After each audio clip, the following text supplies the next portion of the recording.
Shalom, tema hari ini adalah ada bagian Tuhan, ada bagian manusia. Hari-hari ini banyak orang dikuasai oleh ketakutan karena setiap hari mendengar informasi tentang ganasnya virus corona yang sudah merenggut banyak jiwa. Virus corona milik malaikat pencabut nyawa. Mari kita belajar bagaimana Tuhan melindungi bangsa Israel dari tulah ke-10 yaitu roh kematian ketika akan keluar dari Mesir menuju tanah Kanaan. Dari Keluaran pasal 12 ayat 22b dan 23, seorang pun dari kamu tidak boleh keluar pintu rumahnya sampai pagi, dan Tuhan akan menjalani Mesir untuk menulahinya. Apabila ia melihat darah pada ambang atas dan pada kedua tiang pintu itu, maka Tuhan akan melewati pintu itu dan tidak membiarkan pemusnah masuk ke dalam rumahmu untuk menulahi.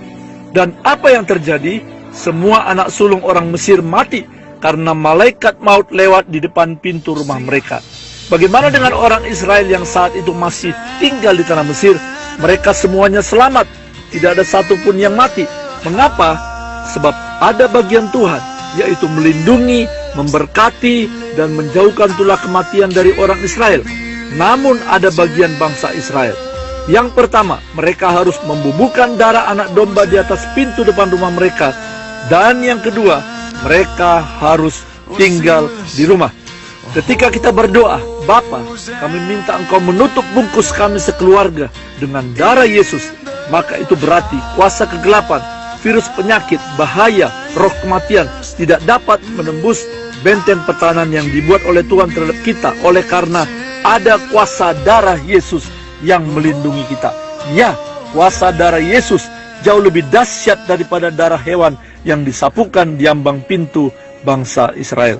Namun ingat saudaraku, ada bagian Allah dan ada bagian kita. Walau kita sudah berdoa dan juga beribadah, namun jika kita masih sering berkumpul di keramaian, mengabaikan social distancing, selalu bersalam-salaman dengan banyak orang, tidak menjaga kebersihan, tidak cuci tangan, tidak pakai masker dekat orang yang sakit, sering mengusap wajah dengan tangan yang kotor, itu namanya kita tidak taat dan kita mencobai Tuhan. Jangan salahkan Tuhan jika tiba-tiba Anda terinfeksi virus corona, walaupun kita percaya dan berdoa, sebab ada bagian yang tidak dilakukan.